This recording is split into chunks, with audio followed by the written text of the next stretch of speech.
Welcome to Stonehenge Tarot.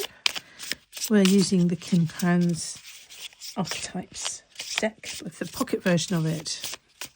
Right, let's have a look at what's going on.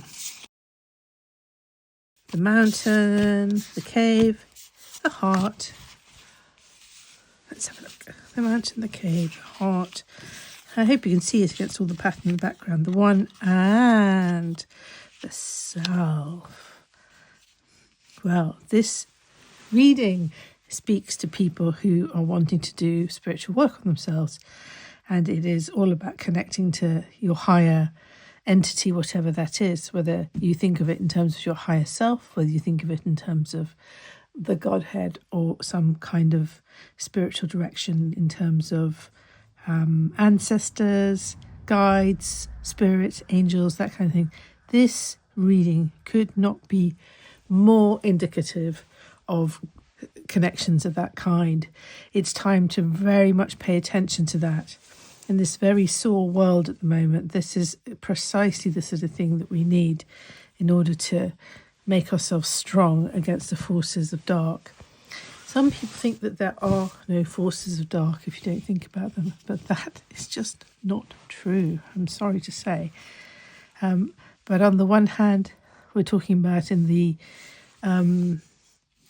relative existence, shall we say, in the absolute, I suppose you could say that there isn't, but we are definitely having a relative experience here, being in the human incarnation.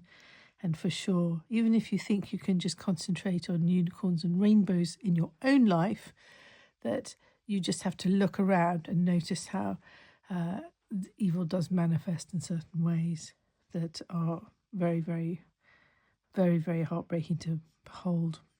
Let's see what else. The empty room. I love it. Everything in this reading is pointing the same way. The tear. Oh, nice. They're so beautiful, these. I think I even prefer the small ones to the proper size ones. Yes. Time for that introspection that comes in the cave. Time to make yourself a hermitage or retreat to the mountains and pull into your heart. The empty room, the heart, the tear.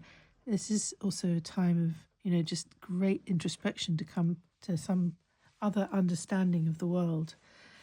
It's a time to allow yourself to grieve. For those of you who are experiencing grief, my heart goes out to you. I know the journey well, and it's very, very difficult. However, it is a natural part of things. All things are impermanent, sadly, or not sadly. It's probably best that nothing is permanent, to be fair. Everything is impermanent except impermanence itself. That is the constant retreat. Pull back in, pull your energy right back in, and use your own mind as the lineage here.